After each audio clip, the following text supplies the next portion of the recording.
ദൈവം വെളിച്ചം ആകുന്നു, അവനിൽ ഇരുട്ട് ഒട്ടുമില്ല എന്നുള്ളത് ഞങ്ങൾ അവനോട് കേട്ട് നിങ്ങളോട് അറിയിക്കുന്ന ദൂതാകുന്നു.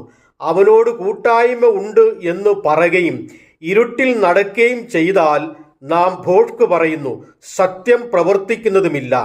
അവൻ വെളിച്ചത്തിൽ ഇരിക്കുന്നത് പോലെ നാം വെളിച്ചത്തിൽ നടക്കുന്നു എങ്കിൽ നമുക്ക് തമ്മിൽ കൂട്ടായ്മ ഉണ്ട്.